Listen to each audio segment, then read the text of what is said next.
કોંગ્રેસ અને ભારતીય જનતા પાર્ટીના જે વરાછાના કાર્યકર્તાઓ છે, તમે જોઈ શકો છો લાઈવ વિઝ્યુઅલ્સ કે જ્યાં આગળ તમે જોઈ શકો છો કે મોટી સંખ્યામાં જે છે તે અત્યારે તોફાન થઈ રહ્યું છે અને કાર્યકર્તાઓને માર મારવામાં આવી રહ્યો, મહિલાઓને જે છે તે માર મારવામાં આવી રહ્યો છે અને આ જે દ્રશ્યો છે તે તમે સ્પષ્ટ જોઈ શકો છો કે જે રીતે ઉગ્ર વાતાવરણ છે અહીંયા ભાજપ અને કોંગ્રેસ વચ્ચે જોવા મળી રહ્યું છે. કોંગ્રેસની કાર્યકર્તાઓને મારવામાં આવ્યા હતા. આજે ભાજપ ભારતીય જનતા પાર્ટી નહીં, બલાત્કારી પાર્ટી છે ને મારી જોડે આવું વર્તન કરે છે.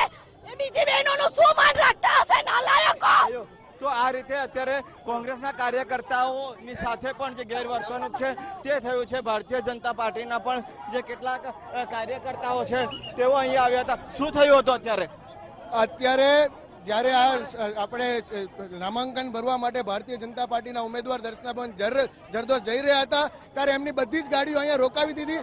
જ્યારે કોંગ્રેસની બધી ગાડીઓ જતી એમને પોલીસ વડાએ જવા દીધી. અમે રોક્યા તો કોંગ્રેસના બધા જ લુખ્ખા કાર્યકર્તાઓ હતા, તમામે તમામ ગુંડા તત્વોએ આજે ભારતીય જનતા પાર્ટીના તમામ કાર્યો ઉપર હાથને બોટલ ઉચકાવવાનો પ્રયત્ન કર્યો છે.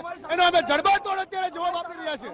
આજે મહિલાઓ પણ છે, મહિલાઓની સાથે જે રીતે ઝઘડો થયો છે અને મહિલાઓને આવવામાં આવી રહ્યો છે અને બધાની સાથે જે રીતે અત્યારે પોલીસ જે છે તે સતત આ ઘર્ષણને દૂર કરવાનો જે પ્રયાસ છે તે કરી રહી છે અને વાતાવરણ જે છે તે ખૂબ જ ઉગ્ર થઈ ગયું છે.